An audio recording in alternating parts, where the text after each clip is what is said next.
everyone, Kelly Bennett here for Backstage 360. We are at NAMM 2023, talking to a bunch of artists, and who do I have beside me but the most famous shredder, woman shredder, I would say, in the world? Okay. All right. The entire world. That sounds great. In the entire world. Roni Lee, thank you so much for stopping by. Oh, thank you for that illustrious introduction. Well, the reason why I say we were talking about that. We were talking about shredding, and I got to know you last year a lot better with what you do, and never really realized the impact that you made for women in this industry, especially when it comes to electric guitars. Right. Because when you think about women who are in the industry, they are singer-songwriters, they play, the acoustic guitar maybe, but not like what you did. Play maybe rhythm when they're singing. But what you did. Well, first of all, there's not very many lead guitar players that do trios that also sing. That's rare, whether it's male or female. So when you boil it down to a woman that plays all the guitar, sings the lead, and does everything, it's even more, rare. That can be a good thing and a bad thing. It's nice to be rare because you're a little more sought after, but it's also it's a challenge, to play the lead guitar and the rhythm guitar and write the song, sing the song. Some could say I'm a control freak. I don't know if I'd agree with that. I might, but. You're talented. It also comes from, I want to have a certain amount of control over my song and how it comes off, and the solo. I want the solos. I want the space where there's space, because there's space in music. That's also music, and I don't need another guitar player necessarily noodling over everything that I'm playing. Having said that, there are some great players that don't do that, and that is something that you learn after time. That Monty Smith, who plays guitar in my band, for instance, doesn't do that. He's very, very, very good at knowing where the space belongs. And last night I played with Thomas Blug from Germany. Also, although I love listening to him play, and same with Doug Doppler. Larry Mitchell. So many great players, and these guys are all fully aware of that. So, but being a woman. Women come up to me all the time and they're like, oh, I want to do what you do, or I want to be this and I want to do that. And I say, you really just have to go after this thing that burns in you. When if something is too challenging and you don't want it bad enough, you're just not going to do it. You're just not going to. Going back to that, I remember talking to you last year, and you said to me at a certain age you really realized that that's what you wanted to do. Right. Do I remember, was that like 13? 13, yeah. I remember that. At 13, I had some pretty hellacious emotional stuff going on and family stuff, and it was not a good situation. So music just gave me, I remember picking up that guitar. I was terrible at it, but it just gave me such a feeling of power and such a feeling of I don't know, not to sound too woo-woo, but healing, and had some structure in my life. And it gave me something to really go for. And it ignited a passion that just is literally a fire. I cannot not do it. So did you know at that time, or looking back at the whole scenario, do you look back at that 13-year-old and think, wow, I really paved a way, I was a trailblazer, I made a path for women? I mean, what do you think about that one? Because I am so in awe. I've asked that question so many times, and it's funny. I never gave it one single thought that I was a woman. It never occurred to me that it was different for me, and it always surprised me, and it still does to this day when I get patted on the head and guys go, "Oh, it's so cute you play guitar." Oh, and I go, "Yeah, take this." So. Because it's just expected that I just kind of strum along and do the thing. And you know what? It's just the world that you live in. Well, Roni, we've been talking about women in the industry, and you were talking about how you felt. You were telling me about how you never really thought that you were a woman. I knew I was a woman. Let's not get that confused. I know. But interesting choice of questions these days. Yeah, but being a woman in the industry didn't occur to you. It never occurred to me I was going to get treated differently. Right. I always thought, well, I want to do it, so obviously everybody's going to accept that. It did not work out like that. It was not immediately accepted. It's still not immediately accepted. And like I said, it's kind of funny. I'll tell somebody I play guitar, or I'll walk into a music store with a guy and they don't talk to me. Talk to them. You know, it's already assumed. I just, you know, play along a little bit with my vocals, and I back up my lyrics, because obviously, you know, and it always surprises them, and I like the surprise. You know, I'm used to it. I don't have a chip on my shoulder about it. I don't get in people's faces, I play guitar, you know. The best, like I said, the best revenge is just kick ass and be good. And there's really no other, don't explain why you play guitar, just play it and be good at it. I don't have any other choice. Like I said, I can't not play guitar. So I just have to do it the best I can. And because I'm such an emotional player, I love Jeff Beck. He's you know, really he was my hero. So he plays extremely like that too. You'll see Jeff on a good night and a bad night, and he's almost two different players. And I'm the same way. When I'm in it, I'm like in it, you know. And when I'm almost always pretty much in it, but you know, not always. But the girl thing, I've always been interviewed. You know, are you making a statement? I'm like, no, I'm not making a statement. Only in the fact that whoever you are, if this is something you're passionate about, you need to do it, and you need to not pay attention to people that say that you can't. And we let that into our lives in every area. So this one's just a little bit tougher because it's easy to be intimidated by these guys. I mean, they can be intimidating. Well, you know? Little girls that are sitting at home and watching this interview and are thinking about picking up a guitar, it can be a little intimidating, especially when you're looking at an electric guitar that's heavy with metal versus a wood guitar that's lighter and probably a little easier to play. Well, I don't really differentiate with the instruments. It's really the approach of playing. It's a different style when you play electric guitar. You should always learn the basics of anything. You know, most people don't go right to the head of the line in anything that they learn how to do. Well, if you're going to learn how carpentry, you don't just start out by building the Hilton, you know. You build a chair maybe or a table, and mine don't. I have no spatial capabilities, so mine are like this. So you have to start somewhere, and you got to learn the fundamentals. But I always tell people, don't get too scientific about it. Learn how to play, learn how to feel, learn the emotion of playing first, and follow up with some of the rules and intervals and scales. You know, because you got to have that. You got to have both. And I learned actually. All of the math of guitar and guitar theory after I learned how to play. You read music? Yeah, now I do, but I didn't in the beginning. Maybe it's because it was emotional part of it, and it's the creativity. Emotional, and back then with only record players, you know, it was a needle on a record, listen, a needle on a record, listen, a needle on a record like 50,000 times over. Slow it down to the 45s. You know, slow down the speeds, 33 to third, 45s, and in some cases 78s if you're grandma's. But you know, in some turntables you could move slower or faster.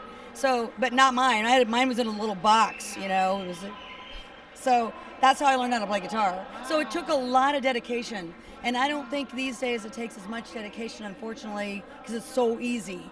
All you got to do is say, hey, YouTube, hey, you know, how do I play this? And believe me, I do it all the time now. As somebody asked me to play, like last night I hosted a jam. We had the rooftop jam at the Fifth, and it was full of great players and awesome people. And I had to learn some songs for people. Sean McNabb wanted to do Waiting for the Bus, and so I'm like, okay. So, and believe me, I Googled, how do you play Waiting for the Bus? Because I don't got time to put a needle on a record anymore, Sean, by the way. So that happens, and then tonight we're playing the Hilton, and then tomorrow I'm doing the Marriott with Larry. So we have a lot of. This has been a big year for playing again. I'm super excited about that. I was just going to say, what have you been doing since the last NAMM? Oh my gosh, I released a vinyl, which is my 11 favorite songs of celebrating 50 years of playing guitar. Oh, let's talk about that. Yeah, 11 songs? 11 songs. It goes to 11. I never thought that it's called a lifetime, and I never thought, you know, that I would get it out, because doing a vinyl is a big project. And Lynn Sorensen produced it. We found 2 original recordings of me playing recording songs in the late 70s on 2-inch tape, and we were actually able to remaster those. So those are on there. and all the way up to my current album, my current release, Dollface. So we have a couple from there, and a Jeff Beck song. So the 11 songs that you picked they your favorites? Are they? They're all songs that mean something. They're very meaningful to me. All of them. They weren't the most. They fortunately they were also. Most of them did well. Some of them didn't. One was called Lonely Girls, a ballad from in the 70s that I recorded. It's an awesome ballad. I don't even hardly play it anymore, but it was a great recording, so I put that on there, and it meant a lot to me.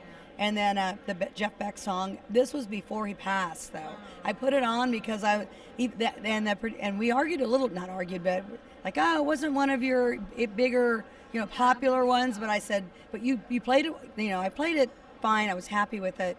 But I was also nervous, like putting out a Jeff Beck song. Who do I think I am? That again, it's hard. Roni Lee, don't you know? But I'm still, we still are intimidated by our heroes, and to try to do something like that, But I said, you know what? It meant something to me, and that's what's going on this album. And then he passed about 2 months after the album was released. So, and I did get to see him last time. So, Okay. but yeah, I get asked the question about the girl thing all the time. I never started out to be any kind of, here.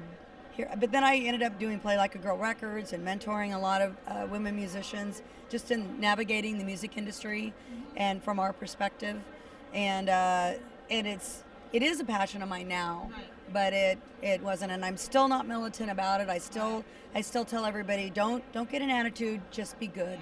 Well, Just be good. the thing of it is that you're talented, and we know that, and your talent shows through with your music.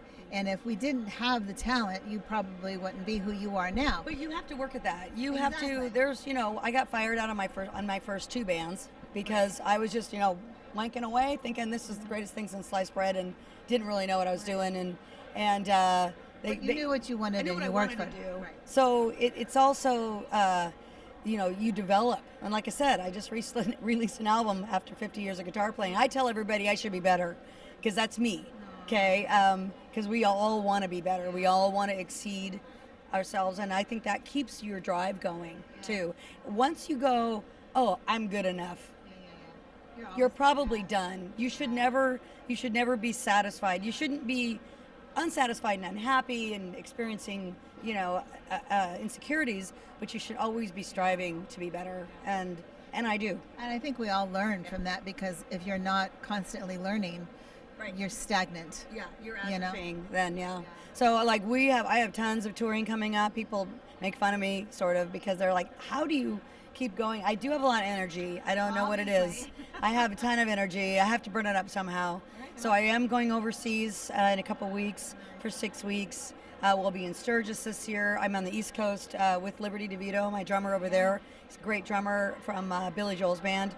I'm back in Seattle a couple of times. Just a lot going on. Some new music we're writing, in between. Do I remember talking to you last year, and we had a conversation about you took a break from music and had your kids and stayed home? I took a long break, Yeah. which is one of the reasons for my my anonymity. Well, the thing of it is that I bring that up because I wonder, what are your kids doing now, and what are they thinking about mom doing it? What do they think about mom now? They have always loved the fact that I play music. They've been supportive. They sell my T-shirts. They haul my crap around. As they should. As they should. I hauled their crap around for a long time. So, but no, they're never embarrassed. We are each other's biggest supporters. My youngest is 25. My oldest is 42. So they span a lot of years, and they're wonderful. I have nothing but support from them. So they both lost their fathers have passed away. So we're a very close-knit family. And anytime in fact, two of them are coming to Europe at different times with me, and we meet up and they come to my shows whenever they can. So, Excuse me, my mom is in the band. yeah. Don't you know who I am? My daughter grew up curled up behind the drums, sleeping in a Lion King sleeping bag when she was 3. We would put ear things on. She's 3 years old. She'd curl up in her Lion King sleeping bag, and she'd just be down there sleeping on the stage with us. Yeah. Yeah. You would be the coolest I'm mom. out now. I just think you'd be the coolest mom. I was very cool. I'm still very cool. I'm still a very cool mom, but nobody messes with my kids. Oh no, Mama Bear. So don't bother messaging them because it's not going to work. Awesome. Wow. No, they're great. So you're going on tour. You're going to be. I mean, you're going to all these crazy places and doing some wonderful I things. say yes to everything. That's my trick. If someone says, unless it's really ridiculous, I if it sounds good and it sounds intriguing and challenges don't bother me. They never have. I will do it if it sounds good. I have schlepped myself around all kinds of places. Yeah. So that doesn't sway me. Some things do. I don't do everything that I'm asked to do, but I'm a yes girl. Yeah. Okay. Yeah. Just like the movie. All right. Just say yes. Oh, there you go. There you go. Gets me in trouble sometimes. Any new music coming out in the next? We're writing right now. I got so busy with playing, and normally I write over the winter break because I stopped touring usually around September. But man, I got just busy with my kids this year. They've been doing a lot of things, and I've always put family very much in the forefront. So Do they have any musical capabilities or wanting to do anything like this? yes and no. They're all capable. They all have instruments. They've all expressed, and I bought them different things. My daughter plays violin and bass and a little piano, a little bit of this, a little bit of that. None of them went over the edge like me. But they all, I think one of the reasons why they understand me too is they've all played enough to know what it feels like to play and to produce and to create. So they're very understanding, and they're just kind people. And I buy them stuff. Maybe a band might be the next thing. Oh no. Partridge Family? No. There you go. I don't think so. No? I'm not a very nice band leader sometimes. I don't think you want that. You don't want me yelling at you. Oh. No, I'm not a yeller, right? Have you ever seen me yell? Not really. Nah, I don't yell. Okay. I've given So- a few people a few looks, so like what the Well, where can everybody find your music? Oh, RoniLeeGroup.com. RONILEE group.com. It's all there. You know, Google it. You'll find it. All the videos. EPK is on there for bookings. It's all a one-stop shopping center. Even the music. Yeah, it's all easy to find there. I'm on all your usual stuff, Apple and Spotify and yada yada yada. Yeah. Yada, yada, yada. Yada yada yada. All right, RoniLeeGroup.com is the website. You want to check her out. And make sure you catch her at the next show and watch this woman shred. Seriously, you make us all proud. Thank you so much. You do. Thank All right. Thanks for the opportunity. You are Appreciate it. so welcome. And thank you for watching Backstage 360. Thank you for being here. We'll talk to you soon.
Hey shredders and those that love to shred and listen to shredding music, this is Roni Lee, and I'm going to invite you to subscribe to Backstage 360 because they talk about music, they talk about people that do music, and they love engaging with the folks that rock your socks off all day long. So join us on YouTube channel and subscribe to their publication online right now.